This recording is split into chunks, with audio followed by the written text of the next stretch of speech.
रूसी राष्ट्रपति पुतिन और अमेरिकी राष्ट्रपति ट्रंप के बीच अलास्का में यूक्रेन जंग को लेकर करीब 3 घंटे की मीटिंग खत्म हो गई। दोनों नेताओं की प्रेस कॉन्फ्रेंस की और कई अहम मुद्दों पर लेकर सहमति भी बनती दिखी। रूसी राष्ट्रपति पुतिन ने अगली मुलाकात के लिए मॉस्को का सुझाव भी दिया है। वहीं अमेरिकी राष्ट्रपति ट्रंप ने कहा कि उनका पुतिन के साथ हमेशा अच्छा संबंध रहा है। दोनों नेताओं ने यह भी बताया कि उनके बीच किस किस बात पर सहमति बनी है। पुतिन ने कहा कि उनके लिए रूस की सुरक्षा जरूरी है। अपनी बात कहने के बाद दोनों नेताओं ने तुरंत मंच से चले गए। ट्रंप ने बताया कि उनके बीच कई कठिन और कई अच्छी बैठकें हुई हैं। कॉन्फ्रेंस के दौरान ट्रंप ने कहा कि उनकी और पुतिन की बैठक बहुत काम की रही और इसके कुछ प्रगति भी हुई है। उन्होंने बताया कि वह नाटो सहयोगियों और यूक्रेन के राष्ट्रपति जेलेंस्की सहित अन्य लोगों को भी इसमें शामिल करेंगे। आपको बता दें कि राष्ट्रपति पुतिन शनिवार को 10 साल बाद अमेरिका पहुंचे थे, जहां उनका B-2 बॉम्बर्स ने स्वागत भी किया। पुतिन के रेड कार्पेट पर आते ही ट्रंप ने तालियां बजाई। इससे पहले उन्होंने करीब आधे घंटे प्लेन में बैठकर पुतिन के अलास्का पहुंचने का इंतजार भी किया।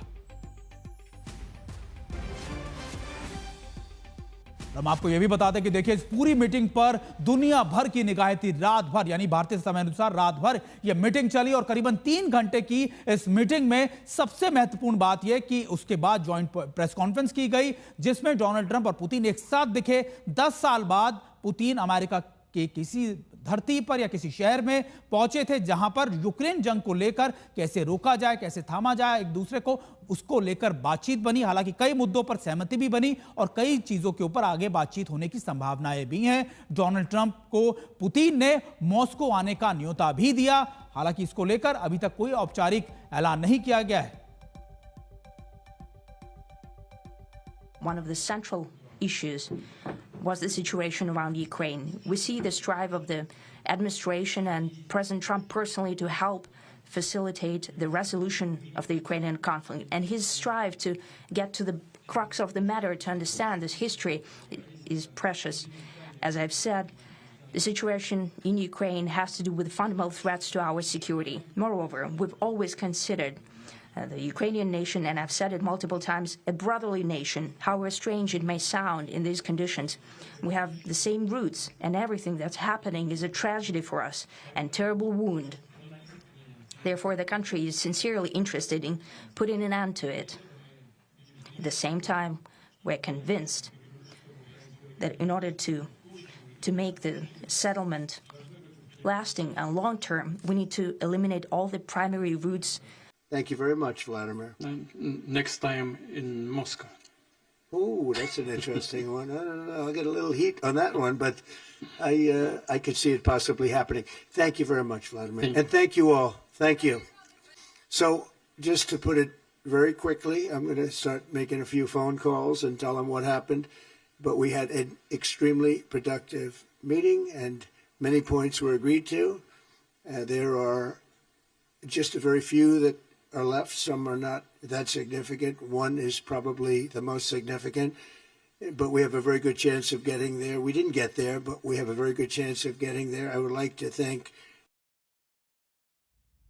और इस महा मुलाकात के बाद ताजा अपडेट के लिए हम सीधे चलते हैं रोहित शर्मा, हमारे सहयोगी जो वॉशिंगटन से हमारे साथ जुड़े हैं। रोहित, वैसे तो आकलन या फिर अनुमान इसी बात का था कि देखिए कोई एग्रीमेंट साइन नहीं होगा, कोई बड़ा ऐलान नहीं होगा, लेकिन जिस तरीके का जेस्चर दोनों नेताओं के बीच में दिखा, जिस तरह की पोस्टरिंग दिखी, वो शायद कहीं ना कहीं पॉजिटिविटी को दर्शाती है और ये भी दर्शाती है कि बातचीत के लिए जो आप कह सकते हैं कि आइस मेल्टिंग वाला जो बात कहते हैं कि देखिए बर्फ पिघलनी शुरू तो हुई आखिरकार, तो ये एक तरीके का पॉजिटिव साइन है दोनों देशों की तरफ से। देखिए बिल्कुल सुमित, दोनों नेताओं ने एक दूसरे को, दोनों लीडर्स ने एक दूसरे को प्रेज काफी किया। उन्होंने व्लादिमीर पुतिन ने जिस तरह से बातें कही रशिया को लेके, रशिया और अमेरिका के संबंध थे वर्ल्ड वॉर 2 में, उसको लेके, और कैसे दोनों ने एक कॉमन एनिमी के ऊपर प्लानिंग के साथ विश्व युद्ध की लड़ा था, तो वो रेफरेंसेस दिए, कोल्ड वॉर का रेफरेंस दिया। और बहुत बड़ी बात थी, उन्होंने ये कहा कि अगर प्रेसिडेंट ट्रंप राष्ट्रपति होते 2022 में तो शायद ये युद्ध नहीं हो रहा होता। तो कहीं फुल प्रेजेस देने की कोशिश की गई प्रेसिडेंट ट्रंप को, आश्वासन दिया कि वो पॉजिटिवली काम करना चाहते हैं टुवर्ड्स सीज फायर। जहां तक प्रेसिडेंट ट्रंप का सवाल है, उन्होंने शॉर्ट रखे अपने रिमार्क्स, कोई सवाल उन दोनों नेताओं ने नहीं लिए प्रेस से, लेकिन उन्होंने ये कहा कि डील नहीं है अभी अंटिल इट्स डन।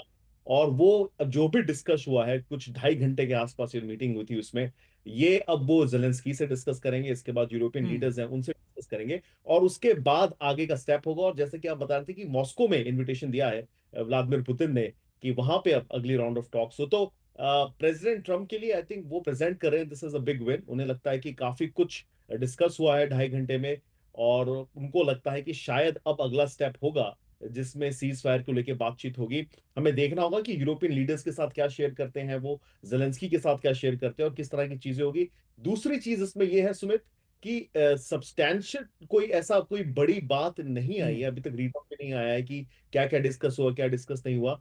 तो काफी क्वेश्चन मार्क्स जरूर है। क्या यहाँ पे व्लादिमीर पुतिन, जिनके ऊपर अमेरिका एक सेकेंडरी सैंक्शंस की बात कर रहा था, या एलाइज के ऊपर सेकेंडरी सैंक्शंस की बात कर रहा था, क्या व्लादिमीर पुतिन यहाँ के रिकग्निशन लेके चले गए, उसे थोड़ा सा डिले कर दिया, क्या उनकी ये एक नई स्ट्रैटेजी थी? रोहित, तो एक इन और सब बात, क्योंकि आप इन सारी स्ट्रैटेजीज को बहुत अच्छे से देखते हैं, हमने देखा कि सैंक्शंस को लेकर जरूर अमेरिकी एडमिनिस्ट्रेशन जो है वो थोड़ा सॉफ्ट हुआ, लेकिन अभी जो गेंद है वो ट्रंप, वो आप कह सकते हैं जेलेंस्की के पाले में है, वो आप कह सकते हैं नाटो देशों के पाले में है। लेकिन क्या उस फैसले से बात, क्योंकि डोनाल्ड ट्रंप ये बात कह के गए थे कि मैं सिर्फ और सिर्फ वहां पर बातचीत सुनने जा रहा हूं, मैं उनकी बातें सुनूंगा और फिर कोशिश करूंगा उन बातों को आगे रखने की नाटो के सामने या फिर यूक्रेन के सामने। क्या आपको लगता है कि भले ही थर्ड पार्टी यानी जिसको हम जेलेंस्की या फिर हम कहते हैं नाटो देश, उनको लेकर वो अभी उनको मनाने की कोशिश करें, लेकिन अमेरिकी एडमिनिस्ट्रेशन ने मन बना चुका है कि उन्हें रूस के साथ अपने जो तालमेल है, अपने जो रिश्ते हैं बेहतर करने हैं, क्योंकि शायद दोनों देशों के लिए ये एक बेहतर, आप कह सकते हैं कि एक केमिस्ट्री होगी, एक बेहतर कॉम्बिनेशन होगा। देखिए, प्रेसिडेंट ट्रम्प तो हमेशा से कहते हैं कि he would like to get around with the Russians.